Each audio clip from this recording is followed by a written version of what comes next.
defined as a pattern of abusive and controlling behavior to gain or maintain power.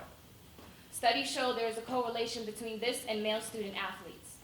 While they only make up about 3.3% of the student population, they represent 35% of domestic violence perpetrators. My brother played football. 4 years in high school, 5 in college. He was a lineman. Stood over 6 feet tall, weighed around 300 pounds, and had a voice that sounded of the rumbling under the tunnel just before his team took the field. I was 16 the first time he put his hands on me. He was angry because I wasn't listening. That was part of his control thing.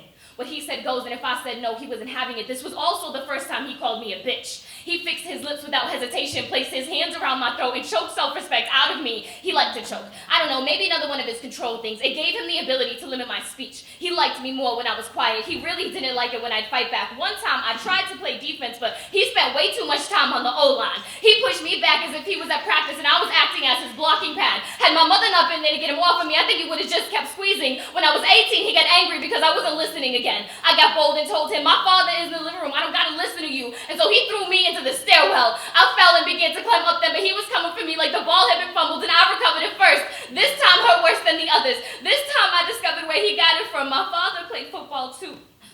I believe he was a lineman in high school. He never made it to college, but I'll still seek his advice as if he has the knowledge of 10 wise men. When I found out my father used to abuse, I couldn't believe it.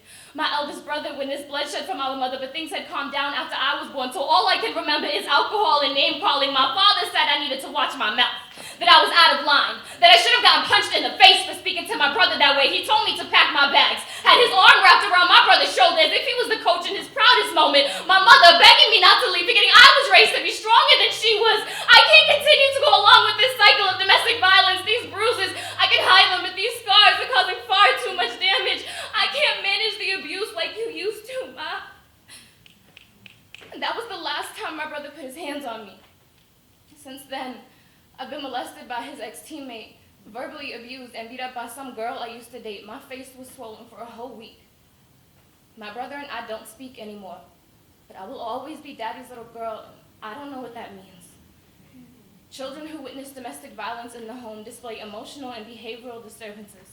Boys who witness domestic violence are twice as likely to abuse as adults. Remember, your children are always watching and are following in your footsteps. Don't forget to show them how to run. Sharpshooters, you shake and quake the earth until we are still stuck, still shackled in reverse on this island. Sharks walk on land. Snitches are buried alive in the sand, and Sam is still forcing Jim to call him uncle because crows are often black.